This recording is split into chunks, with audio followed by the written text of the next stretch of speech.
നമസ്തേ. നമ്മുടെ കുട്ടികളുമായിട്ട് ബന്ധപ്പെട്ടിട്ട് ഈ ഓട്ടിസവുമായിട്ട് ബന്ധപ്പെട്ടിട്ട് എല്ലാവരും തെറാപ്പികൾക്ക് പോകുന്നുണ്ട്. ഒക്യുപേഷണൽ തെറാപ്പി ആയിക്കോട്ടെ, സ്പീച്ച് തെറാപ്പി ആയിക്കോട്ടെ.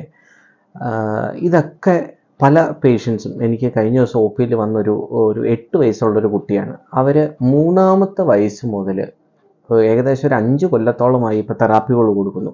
അത് ഇപ്പോഴും ഒക്യുപേഷണൽ തെറാപ്പി കൊടുക്കുന്നുണ്ട്, ഇപ്പോഴും സെൻസറി ഇൻ്റഗ്രേഷൻ കൊടുക്കുന്നുണ്ട്, സ്പീച്ച് കൊടുക്കുന്നുണ്ട്. ഇമ്പ്രൂവ്മെൻ്റ് ഉണ്ടോ എന്ന് ചോദിച്ചാലുണ്ട്. ബട്ട് എത്രമാത്രം ഇമ്പ്രൂവ്മെൻ്റ് ഉണ്ടെന്ന് ചോദിച്ചു കഴിഞ്ഞാൽ ചെറിയ ചെറിയ മാറ്റങ്ങളുണ്ടെന്നാണ് പറയുക. എനിക്ക് ഏറ്റവും ഒരു ഹമ്പിൾ റിക്വസ്റ്റ് എൻ്റെ പേരൻസിനോട് പറയാനുള്ളത്, നമ്മൾ ഓരോ തെറാപ്പിയും, അതായത് ഒക്യുപേഷണൽ തെറാപ്പി ആയിക്കോട്ടെ, സ്പീച്ച് ആയിക്കോട്ടെ, ബിഹേവിയർ തെറാപ്പി ആയിക്കോട്ടെ, നിങ്ങൾ ഏത് സെൻറ്ററിൽ പോയാലും നിങ്ങൾ മനസ്സിൽ വെക്കേണ്ട ഒരു കാര്യമുണ്ട്.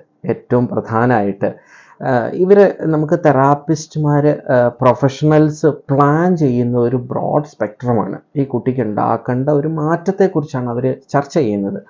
ഈ മാറ്റത്തിനെ തന്നെ നമുക്ക് ഒരു 6 months പ്ലാൻ ഉണ്ടാക്കി അതോടൊപ്പം തന്നെ ഓരോ മാസവും അതിനു വേണ്ടി എന്താണ് അച്ചീവ് ചെയ്യാൻ പോകുന്നത്, അത് നമുക്ക് വേണമെങ്കിൽ ഒരു വിഷൻ എന്നും ഒരു മിഷൻ എന്നും വേണമെങ്കിൽ പറയാം.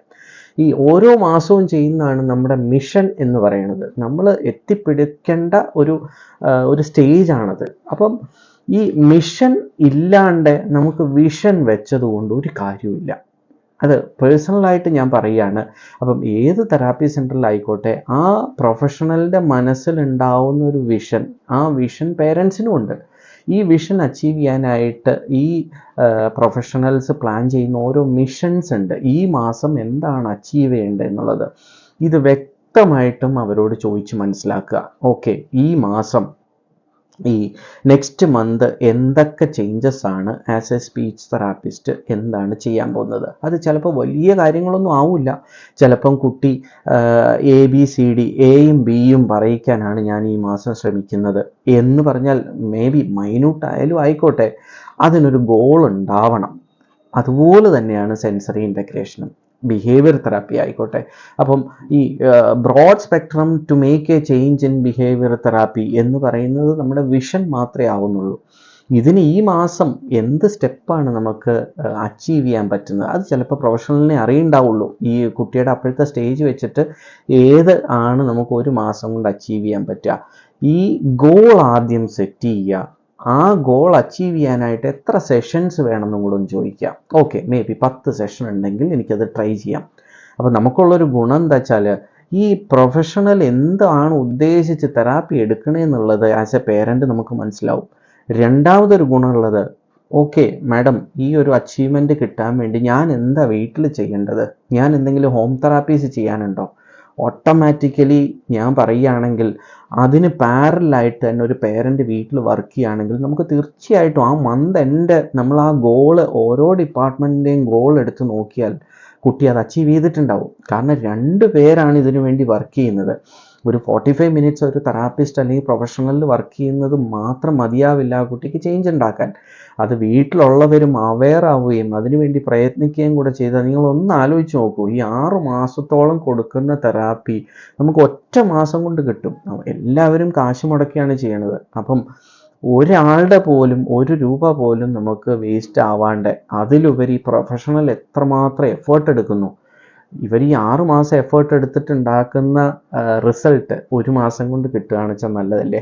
അപ്പം എൻ്റെ ഒരു റിക്വസ്റ്റ് ആയിട്ട് പേരൻസിനോടും പ്രൊഫഷണൽസിനോടും ഉള്ളത്, നമുക്ക് വ്യക്തമായിട്ട് മുന്നോട്ട് പോവുക. ഈ മാസത്തെ പ്ലാൻ അത് കറക്റ്റായിട്ട് പ്രൊഫഷണലിനോടൊപ്പം തന്നെ നമ്മളും വർക്ക് ചെയ്യാനായിട്ട് തയ്യാറാവുക, ഓരോ പേരൻറ്റും.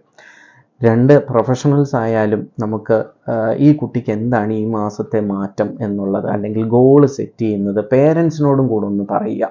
ഇത്രയും വ്യക്തമായിട്ടാണ് പോകുന്നതെങ്കിൽ തീർച്ചയായിട്ടും എനിക്ക് പരിപൂർണ വിശ്വാസമുണ്ട്. ഇപ്പോൾ എനിക്ക് വന്ന ആ കേസ് 5 കൊല്ലം ആ കുട്ടി പോയ തെറാപ്പിയുടെ എഫേർട്ടാണെങ്കിൽ പോലും അതൊരു 1 കൊല്ലം കൊണ്ട് ഇപ്പോഴത്തെ സ്റ്റേജ് എന്താണോ മാറ്റം കിട്ടിയ ആ സ്റ്റേജിൽ കിട്ടേണ്ടതായിരുന്നു എന്നുള്ളതാണ്. പക്ഷേ അൺഫോർച്ചുനേറ്റ്ലി കണ്ടിന്യൂസ് തെറാപ്പി എന്ന് പറയുന്ന ഒരു ആവശ്യം അത്രയും വരുന്നില്ല.